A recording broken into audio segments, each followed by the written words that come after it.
Two things. One is anything chronic. How do you get rid of things that are chronic? You've asked a very pointed question, because if it's chronic, you're aware of it. It stays chronic because you keep thinking about it. So the answer is don't think about it. So how are you going to not think about something that's chronic? Well, you got to find some ways. You got to meditate. When you quiet your mind, you're not thinking about it. When you're sleeping at night, you're not thinking about it. So just calling it chronic sort of gives it power. We have some chronic thoughts. Let us tell you some chronic thoughts that we have. Well-being abounds, and you are source energy in a physical body, and you can be or do or have anything that you want. And law of attraction is a real deal, and you get what you think about whether you want it or not. In other words, these are chronic thoughts. These are things that we know for sure. So the question isn't whether I should have a chronic thought or not. The question is, how does this chronic thought feel, and how does this chronic thought feel? And the thing about a chronic thought is that a chronic thought has a lot of momentum, so you can tell how you feel. If it's chronic, there's a lot of momentum. So if it's chronic and negative, you know it. If it's chronic and positive, you know it. And so chronic is good. Not feeling so good isn't. The question that we want to put to you is, do you deserve to feel good? It's like you go to the buffet and here are some beautiful vegetables and some lovely meats and some beautiful things, and then there's a pile of ground glass and some dirt. Aren't you pretty picky? Do you say, well, I'm eating this lovely food and I better eat some ground glass because it's just fair? Or do you leave the ground glass and report them? No. So can you choose among your thoughts? Are you thinking your thoughts, or are your thoughts thinking you? I'm thinking my thoughts. Yeah. So are there some chronic thoughts that you think that are beneficial to you? Yes. What are some of them? Pretty regularly in a state of flow, constantly looking for better things and bigger things to do. I look at, try and look at the best of things around me as often as possible. Okay, so when you're looking for the best of things around you, that's a chronic thought worth keeping. But that chronic thought that says always looking for something bigger and better, that's a lackful thought. That's a dissatisfied with where I am thought. And that's a chronic thought that will hold you in a holding pattern. You want to try to mold that into something that feels better? Yes. Esther sat with a beautiful young man the other night. Just she and he went to dinner. He's 16. And he said, I'm so eager about my life. And Esther said, me too. Me too. Isn't that just a lovely way to feel? I'm so eager about my life. What a lovely thought to let be a chronic thought. So, you know what you want to do? Because you're a powerful thinker. We can feel the intensity of your focus. You are a really good focuser. And what that means is momentum really gets going for you, want it or not.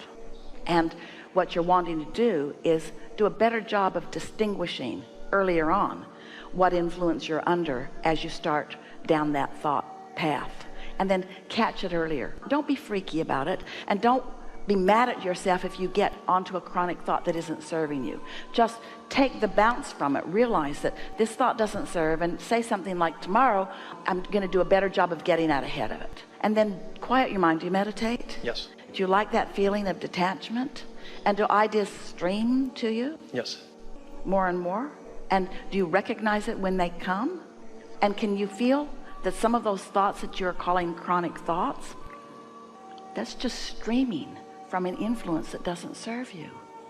Chronic thoughts like times are hard, or chronic thoughts like the economy isn't doing well. What are some of the chronic thoughts that you can feel are troubling for you? Well, one of them sometimes is physical as well. Think about that. The mass consciousness believes in its vulnerability. And there's a current or stream, because every thought that's ever been thought still exists. So those thoughts have been gathered together by law of attraction, and there is a stream of thought that when you get in the vicinity, you're going to pick it up. So let's call this something else. Let's not call this your chronic thought. Let's call this your vibrational place that hooks you into that stream. Esther remembers right here in this city, some years ago, a canal flowing high because of the rain runoff, and some little kids were doing what they often did. They were sitting on the concrete bank of the canal, just dangling their feet in the water, and the water swept them away. They were rescued, but the current surprised them. They didn't understand the velocity of it, and doing what they had done many times was different with this strength. And so when you stick your toe in the water of some thoughts that mass consciousness has been thinking that don't serve you, don't be surprised that you get swept away in them a little bit. But pretty soon the stream will let go of you, and you'll bob back to the surface, and you'll sleep, and you'll wake up, and you'll choose chronic thoughts that serve you better. Do you believe in the well-being of this time and space? I do.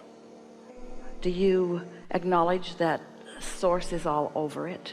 Do you sometimes think, when you get up in the morning, of the bigness and the wonderfulness of your earth spinning in its orbit and all that that means? Can you feel the huge momentum of that?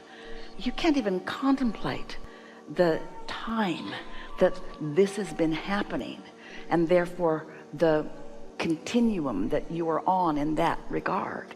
Do you feel the warmth of the sun and the way it takes care of this planet?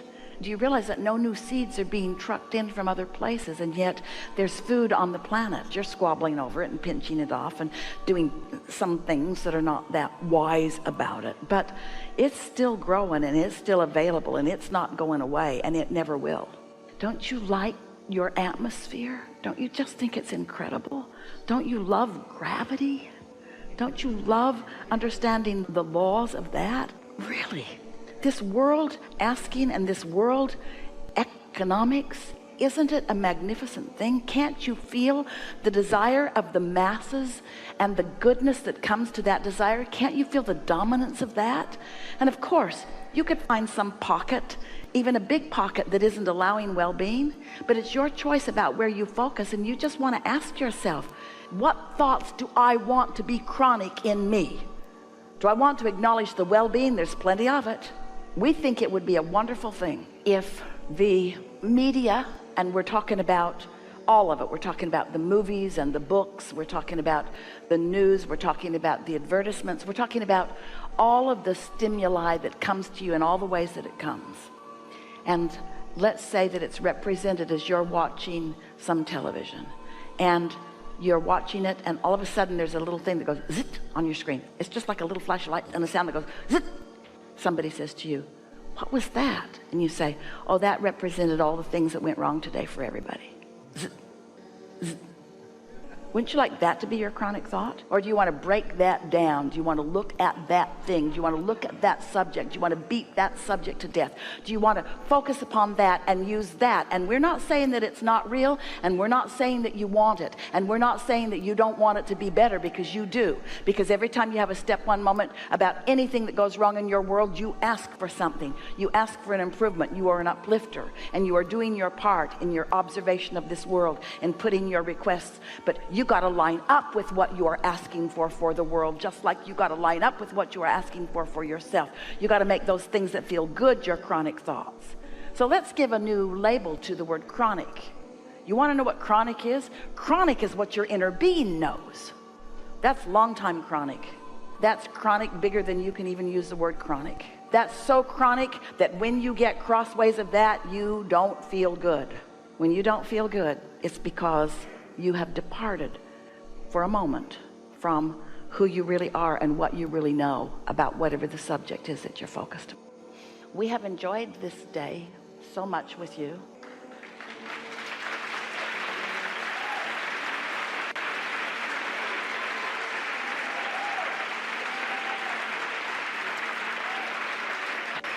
And we would like to say to you that we are eager about your life. There is great love here for you. And for now, we are complete.